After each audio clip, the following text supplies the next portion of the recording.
sakitane yewtere nden sakita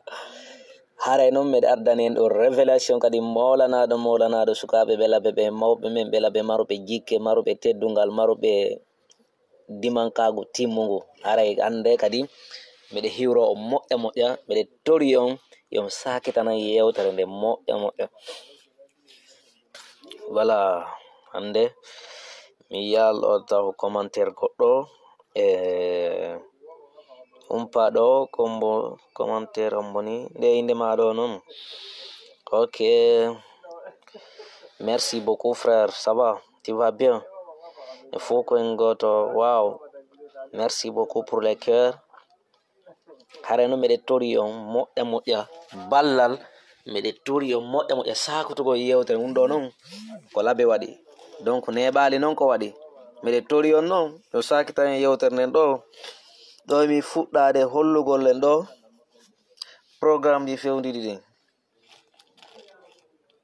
Voilà, Mamadi sera attaché comme un marteau, franchement délégation maɓɓe mo ɓe mini laɓe on ɗo mi torike on partagane en live meɗen on hare noon yo Allah hawrindin en e sahaba ka jonde meɗen ɗo wonɓe sifude fodeya image kala ko wontiron e nder aduna on hare noon en yii ko feƴƴi kon laaɓe en yii noon par ce que na filmage ji ɗin filmaka kono en yii honorable Sellou Balde en koɓe himmilia kon laaɓe kono noon ɓay tun ɗum ɗo ko coulisse ɓeyni parce que monsieur Baour wi y a beaucoup de choses qui se passent dans le gouvernement dans le coulisse, donc on coulisse maɓɓe ɗo noon en yii hande ɓe wi'i ɗo laaɓe tunturum himɓe buy blessiɗo hande signalé ancien député honorable Sellou Balde touché par la nuque touché à la nuque par un caillou. Lui et sa délégation ont pris la fuite quittant les lieux à longue vitesse. Winde ɗo français kanko tigi no windiri no par ce que no kirrilanta par ce que hari o hawji windugol o wini urgent laaɓe tunturum. Plusieurs blessés signalés, dont l'ancien député honorable Sellou Balde touché à la nuque par un caillou. Koino doit ko par des cailloux, mais par un caillou, lui et sa délégation ont pris la fuite. Il n'y a pas de problème. Rono mi arata no mi yewta do hande kadi parce que no mbeɗe tori on moƴƴa moƴƴa on sakitana yewtere nde wonɓe ɓen kala ivando fop mi hiwrike on ko hakkite ton ko tan jemoni aron daron si von fode a image kala ko wontiro e nder aduna on mbeɗe hiiɗi on min kadi mbeɗe hiiɗi yon faam komi faala on kon hollude mbeɗe hiiɗi yon andu muusendi ha honto komin woni ko muusede fii ko wona ɗon kon jaggede par ce que jaggu ko wona ɗon kon jaggede ala min welde ɓawga harayno mi torike on waɗane lankeyorji ka live ɗo moƴƴa moƴƴa fino mi wawira waɗirande explication ji moƴƴa par ce que ɗon andi page ji amen ni ko wono wonmin soutenude donc soutene men wallita ɗon jento ɗon partage on ko nder plateforme ji moɗon 1 et 2 et 3 mbeɗa andi ɗo no kuppoɓe kadi audio ji anni kadi mi ala wolde inde maɓɓe ɗo par ce que ɓe kuppi audio ji anni o ñande mi ari mi seytini ɗo mi yenni ma mi ataki woɓɓe ara ɓe ata kam mi yetti ɓe ara ɓe kuppa ɗon ɓe découpa ɓe yaha ɓe waɗa ka page ji maɓɓe fiyo ɓe heɓu vie ala probléme mi walata fuse muɗum mais coupe e no falira ɗo meɗe jooɗi meɗe banni meɗe suti meɗe habbi on meɗe jooɗi meɗe banni meɗe suti on meɗe andi ko on noon ko wadde fop moɗon ka nder page ji moɗon kono ala probléme mi mahin tum par ce que ɓay ko jippira wonne e muɗum ko wallidiral partagé wata goto haaɓi wata goto wallodiren en fop meɗen si en wallodiri en nafidira wallahi wallodiren en fop meɗen wata goto jooɗo wata goto am wallodiren si en wallodiri en gagnoto o sayi ɗo en yi guereji ɗin Ukraine en yi guereji ɗin Israël en yi guereji hakkude maɓɓe Iran en yi attaque ji hulɓiniɗi ɗin jama ono sikkude ko wallugol jama ɓe on andana wallugol hay goto ko 3e guerre mondial on wadde ɗo ni ɓe provoquer 3e guerre mondial mbeɗe tori noon jama lagine anduɓe jikke maruɓe dimankagu muɗum ngu immoɗe yewton gonga so immi ko yewti gonga mo kala si memminike ko wonir ɗon en soñjotako mais mijite si aduna on fof guere waɗi ɓeynemo kala howtu ko muɗum si tawi an ko maɗa aɗa raɗa ko maɗa a susata howtude ko maɗa ko on ɗum wawata haalde areno hulɓini immoɗen itten leydi men ndi no an notage so immike nini en itta leydi men an notage wakkiloɗen moƴƴa moƴƴa meɗe tori jamalageno yo immo wakkilo par ce que so immike o sayi ɗo en hetta leydi men aren noon yewten hande kadi koko woni feƴƴude nder lagine mi yewtira on ɗo hakkil faamo andon programme ji ɗi no woni yarde noon de balɗe ɗo hi mouvement ji CNRD mouvement de soutien ni de ino hari mais hi goɗɗi e majje fuɗi immorde ka actual mais CNRD ɓe lanni lahude mais ɓe gerde no ɓe immotorani ni par ce que mbuuɗi ala e kadi ɓe ɓittinede min ɓiƴƴiɓe ɓe hewti hande kadi lutti ko ɓe unoyto hande kadi ɓe gerde négociation ji partout kala ko ɓe ɓinako communauté international no waɗani ɓe pression wona ka CEDEAO wona ko Nations Unies wona ko Union Européenne tu waɗani ɓeɗo favor seeɗa hay ɗum kadi ko seeɗa jonnon en hii joni ɗe balle ko ɓe wi'uno kon fuuta fof foti fi kanko Mamadi Hamana mi yiɗa hay wolugo inde Mamadi tellement Mamadi ko zérojo mi yetike no yiɗo andi mawɓe go yewtike no men inni o yiɗa andi kon nuni Mamadi min mi anda o yiɗo andi non ko koynete Mamadi ko ɗum woni yalti zéro na ɗum woni yalti fus min ni hin kono ɓenni wo arayno wodno mawɓe wiwno ɓe inni lanɗo go arayno inneteɗo Mamadi en sannaymo mawba o yalta sarire ko ɗum woni ko Mamadi woni ko wadde ɗon jaka ko fenoru jaka ko mununɗa jaka ko feetuɗo jaka ko mununɗa mi haɗu tuninde ko fenoru par ce que si mi woli fiyo neɗɗo mi anda ha honto mi qualifiata mo jonnon en yiɓay ɓe ni fuuta fof fi général Mamadi Doumbouya ok très bien par ce que régime kala no mari ko inete kon ko yewtata ɗum critique ɗo yewta ɗum gonga jonnon aren ɗo ɓay en yehi ha ittama plaque jeɗen ko hoore plaque jeɗen ittama ko hoore laaɓi en yehi ha ada noon ɗum no wadde yewten seeɗa histoire on andi to moƴƴa mi rappela on ɗo hunde ko feƴƴude ɓay yehi ha ɓe nangodirama kamɓe Mamadi ɓe décidi ɗo hande kadi confisquegol pouvoir ɓe waɗa lagina en otage kon ɗum ɓe adori ɓe waɗo taw ɓe ŋeŋini ha ɓe fermi média ji ɗin ɓay ɓe fermi média ji ɗin ɓe andi ɗum noon tabiti hande kadi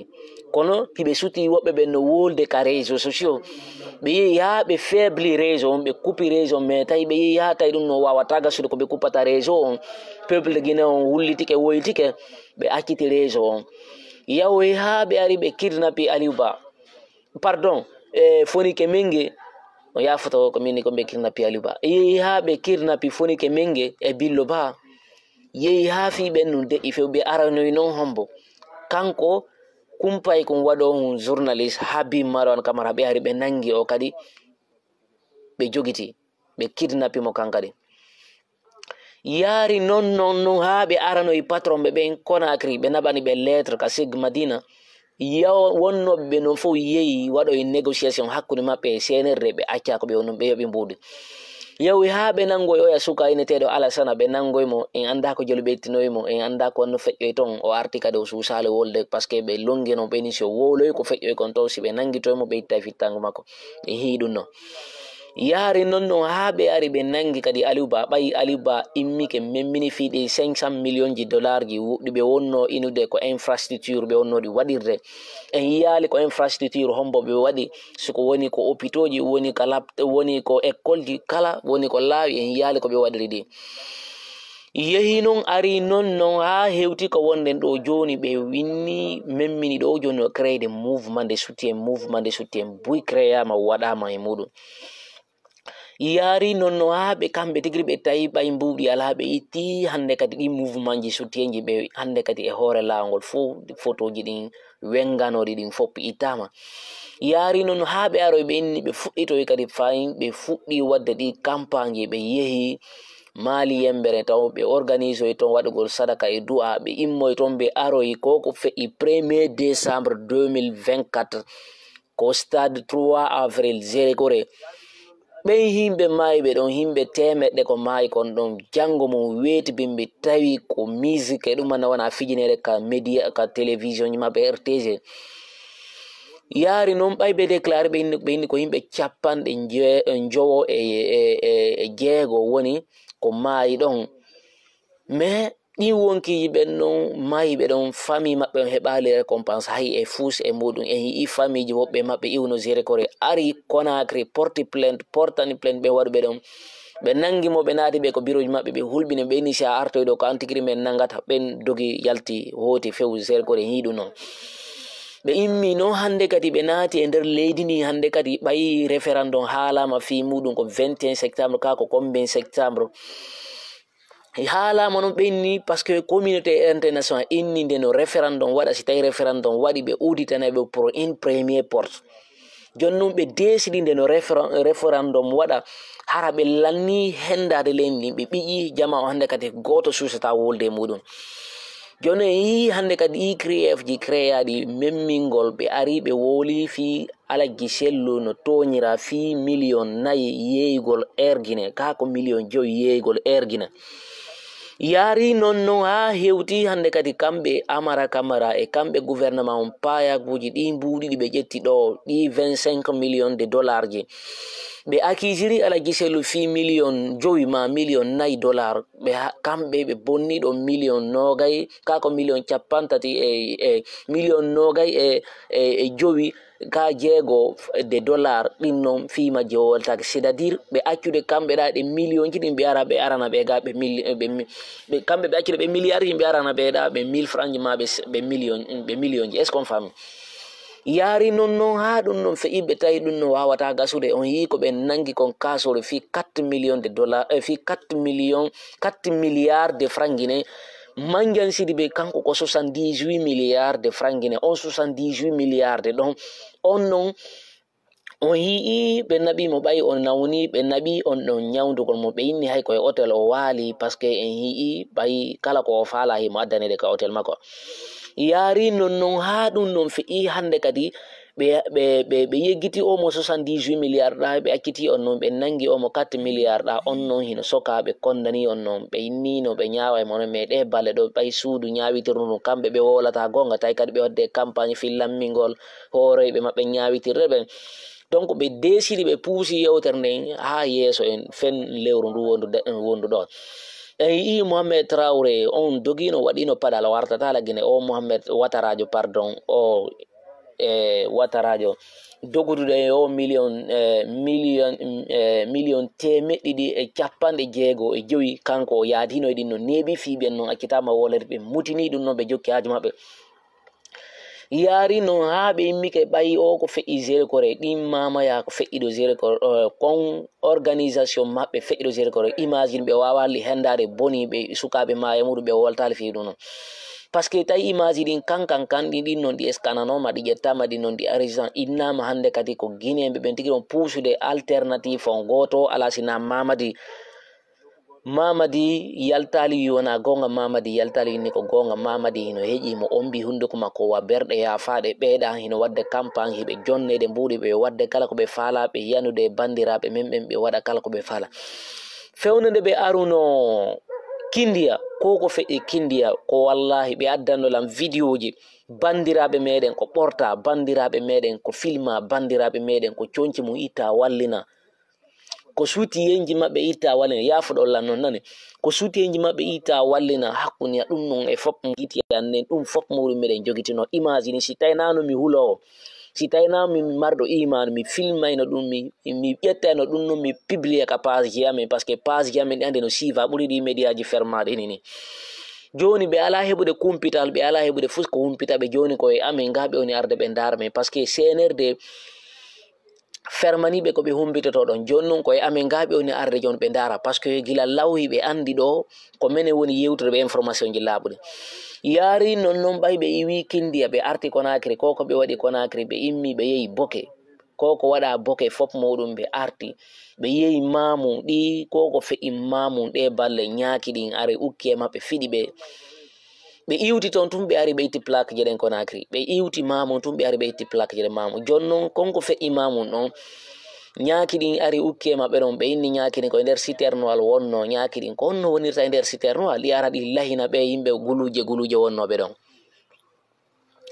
ado noon ñaaki ɗin arde ukkode maɓɓe en yii ɗen balɗe ɗon hari ɓay ɓe ari ɓe weeri on étage mo chambre ji 12 e salon ɓe ari ɗon ɓe weeri ɗon kamɓe arnoɓe waɗɓe propagande ji ɗin ɗon en yii ɗon suudu ndun ko wuɓɓi ɗon kom jawle ko sumi kon ɗon mbuuɗi wonnoɗi ɗi nder toon ɗo ɓe ardorno e muɗum ko sumi kon nder ɗon ɗum noon fof ko andintingol on anda wawi histoire est têtue l'histoire c'est à dire maîtriser e hoore muɗum wawon darnude dimankago mum colonel Dumbuya parce que o inni kanko ko général min minatamo général ko hamana Dumbuya minatamo on yii kanko décision kamɓe ko ɓe ƴetti kon en yii ɓe wi'ino aucun Guinéen ne doit mourir pour la politique parce que on a mis la politique en devant oublier ce que nous sommes. Mi faala no moƴƴa yon gentorlan hakkil partage on yewtere nden kuppoɓe onon wowɓe kuppude audio ji coupe audio ji ɗi saaki ton e nder plateforme ji moɗon ni 1 et 2 et 3 et 4 mi yewtirta yewtere no fiyo weli goɗɗo mi yewtirta yewtere no fiyo wata weli goɗɗo mi yewtira on gandal mi yewtira on faamo mi yewtira on needi mi yewtira on kadi fii no moƴƴani on mi yewtira on kadi fii on faamo andon ko wonko feƴude ɗum noon fof e muɗum feƴi hande ɓe nangaɓe goto ala ko humpitade maɓɓe ɓenguli maɓɓe ɗi no woyito ñande ɓe ɓikkoy kono landa honto baba woni honto baba woni jamala guina no jooɗi madina no yehede ñande ɓe artede c'est à dire aduna on ko fewndi ɗo hande kadi guereji ɗin ɗuhuɗi e nder aduna on so en wakkilaki ka meɗen si innama hotugol en wawata hotude ka meɗen par ce que andite moƴƴe arrêté noon ko 3e guerre mondial wona waɗe noon jama ono sikkude portoɓen ko wallugol andana wallugol hay e goto hi Trump tigiri kanko wuli le père de la nation Donald Trump kanko tigiri o wuli o décidi tay ko ma waɗa recul en arrière impesina ɗum haare mo wuli wata o heɓude ɗum ɗo fof ko andintingol on andina on jamala Guinée menen hay e goto men suuɗota ko hay e goto men ɗaynata fi wolugal ngol ma tun pijigon to o sahay ka fewdiɗen ɗo ni o sahay ko moni yewtude ɗo honorable Sellou Balde en ƴettay ɗo noon hande kadi fi makko kanko yaltinoɗo inniɗe colonel Dumbuya si yaltiɗo waɗi meltankoy o inniɗo kanko ngal o afiri o kanko colonel Mamadi Dumbuya wawata lamade meltankoy ko ɓe waɗi o kanko colonel Mamadi Dumbuya wawata lamade o wawata kon neɓi o ɓe organise élection goɗɗo ara ƴetta laamugu c'est à dire jamala Guinée on ala famude komi woni kon hollude mais mi jentintina on ɗo yewtere yewtande son anditi hito maɓɓe gon on andina lan ko homboye maɓɓe yewtinde yewtere o par ce que o sayi ɗo nini meɗen moni ɗo nini ha meɗen moni kono mi décidi hande mi yennata hay e goto mi huɗata hay e goto mi wolanta hay e goto kon tigui yiɗa nande kono mi yewta on gonga guiɗo ma si yewtalima gonga o yewtete fenade mi jentiteɗo noon andi ɗon par ce que déjà mi akkiri noon haylo kono yewtere nden ɗo par ce que en fof meɗen en andi waddo nde on jentitode no gasa on andita on tigiri e annatanda abbe min dara yewtere nden par ce que ɓe wolata nini jentitode ɗo mi anda e voilà ka hara ko live ɗo ko téléphone mum wadde ɗo live e ɗumanna won lantanqini haray ko ɗo yewtere nde won wadde ko ɗo simi fayata mais non ayno ɗo c'est lui qui a dit un seul jour ne sera pas ajouté à la durée de la transition. S'il respecte, tant mieux pour lui. S'il ne respecte pas, tant mieux pour lui. Je n'ai pas sur le discours qu'il va prononcer. C'est l'ensemble des partis politiques, c'est l'ensemble des associations, c'est l'ensemble des ONG, c'est l'ensemble des syndicats et des sociétés civiles. Donc c'est toute la composante nationale du pays regroupée en une grande organisation qu'on appelle les forces vives. Donc quand elle parle, c'est le peuple de Guinée qui parle. Et les engagements, les déclarations des forces vives doivent être considérées comme les déclarations du peuple de Guinée. Sur ce, vous connaissez tous jentitoɗo ene moƴƴa si tawi ɗon andi oɗo on addanayla inde makko nen ka commentaire ji par ce que ɗo ko sérieux wallahi on nondi de je vous dis avec le cœur très sérieux jentitoɗo eno nde yewtere no duwa yewtede paykum kala nde yewtere no duwa jentinede mawɗo nde yewtere no duwa jentinede paykum nde yewtere no duwa jentinede mo kala on tagiri fama anda ko wonko hen yentiteɗo noon. La transition qui a commencé le 5 septembre et qui doit normalement prendre fin le 31 décembre. Cette durée-là, elle a été définie par la CEDEAO et par la junte militaire au pouvoir, puisqu'elle n'a pas considéré les plus grandes formations politiques qui ont l'électorat national du pays. Et la transition, c'est pour préparer une élection. Les acteurs qui sont intéressés aux élections, c'est les grands partis politiques. oɗo noon fop sikkuno o yaltana o defanna mamadi par ce que ɓe fop maɓɓe ɓe yawno fi dépose gol kaydiji maɓɓe ɗi mais ɓe inni ɓay tun aucun membre du comité national du rassemblement pour le développement ne sera candidat aux élections organisées pour le retour à l'ordre constitutionnel kamɓe ɓe desidi wata ɓe yawɓe wallina par ce que ɓe fellutono parole makko engagement ƴetta ɗon kanko o respectanimo mais ɓay tun o respectali kanko parole makko on ko ɗum waɗi ha kamɓe ɓe fof maɓɓe ɓe yaltude ɓe wola joni noon ɓay kamɓe mamadi ɓe respectali hoore maɓɓe ɓe respectali kongo a yi délégation ji maɓɓe wonde ɗi yaade labini délégation ji wonde ɗi yaade labini ni hay e goto marsiralɓe ɓe kala ko ɓe memmini ɓe fiɗete kaaƴe ɓe hersineɓe ɗum anan en yii noon ƴetten ɗo pose on kadi hajjalimatu dalen diallo en yii ko woni kon waddani ni laggine meɗe weltani on debbo meɗe weltani on sonnaji mo Allah waɗi barke muɗum encouragé o debbo wallitude mo yaltine jawle mon noon jonnon ɓe finance mo ɓayo inni modi maɓɓe no huuli kamɓe ɓe nder toon ɓe wadde golle ɗen kenen ɓe inni ɓe ari ferta gollangol wakkilo ɗe moƴƴa finance on ɓe son financiɓe ɓe laamoto si ɓe laamike lagine yaara yesso wakkilo ɗe moƴƴa immoɗo daro ɗon ni o komi woni yewtere ɗon mamadi ala ɗanade gouvernement makko hay e goto ala ɗanade e ɓe yaltinde ɗo mbuuɗi ɓe e katkati ɓe faminana jama mbuuɗi nowɗi mbuuɗi hay inframara wallinnoɓe milliard ɓen fof no interdisana yaltingol mbuuɗi muɗum nin ka nder banque à partir de million 5 ɗum noon ko hollugol mbuuɗi ala joni noon minen komi yewni on yewtire ɗo ko fi on faama so on immike on darike on yaltini jawle moɗon e on wallitike men min yewta e on min wallitoto en wallidira en fof meɗen guereji no wadde o aduna guereji wondi ɗin e wonɗo wadde e aduna no hulɓini ha feƴitikero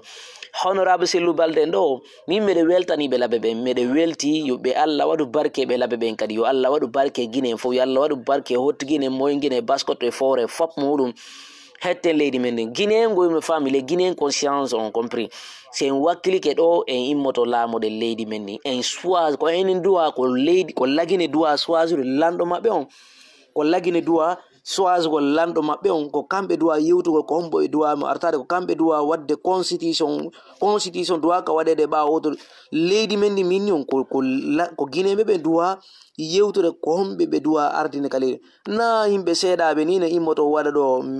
ɗo leydi mum ndi kañum famina leydi ndin ko kamɓe tum jentitoɗe noon yewtere waɗanande ɗen malgré la haine que les africaners avaient contre les autochtones ils ont fini par comprendre que Dieu nous donne le monsieur Alpha Condé. Le conseil du 28 septembre qui a été la base pour les élections de 2010, donc l'arrivée des Syriens au pouvoir. Les 11 ans de monsieur Alpha Condé, c'est sur le sacrifice de ce peuple-là. Lui, il devait être reconnaissant et savoir que s'il y a un cœur pour la majorité, ils sont morts le 28 septembre pour que finalement il y ait une pression sur le CNDD jusqu'à ce qu'il y ait eu ces élections.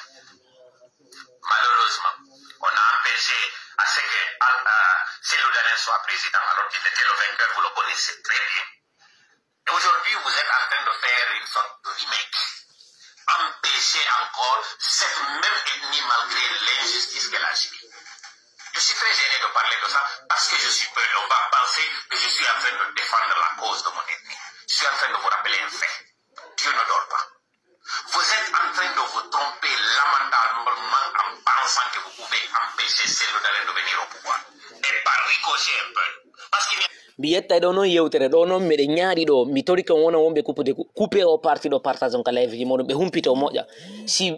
ɓe décidi si Mamadi décidi si CNRD décidi ɓe empêcha tout possible no ɓe empêchera la réputation de Sellou Dalein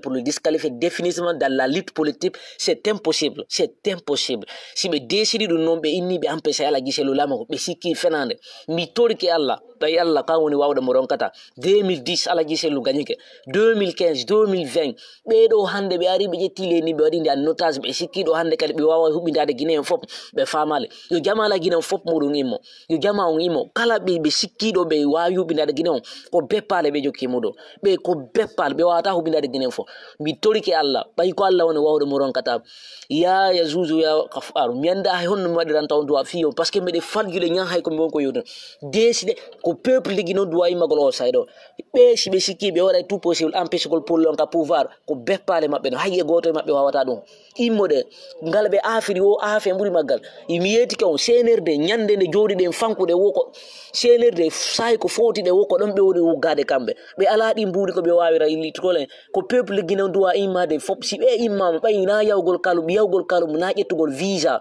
c'est fop meden yimmi ko wombe kalum yimmi ke pideji sunnama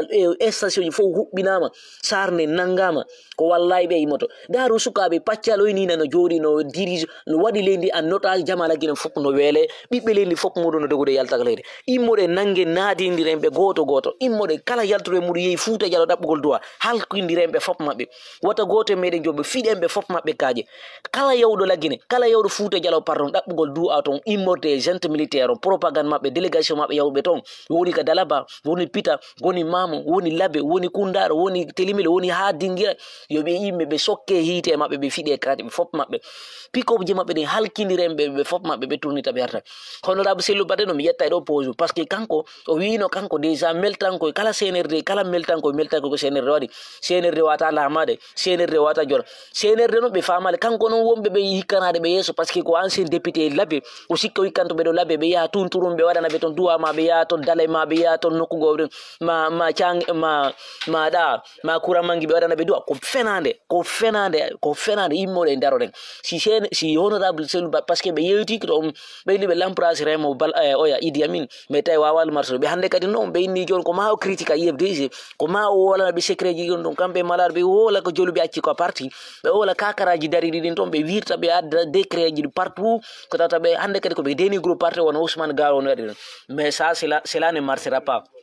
Cela ne marchera pas. Comment immode holle be enen kadi ko hembe déjà nini ko be wondo nini hibe mapi do nini be ala danade mamadi o jamais o yaltata do mamadi ni mo yenji hay kala ko yata ko kanko militaire be donga makko yarate mudo mi tori ke Allah bay ko Allah won wadu mo ronkata sey immani ke be do ko billahi be moto yesma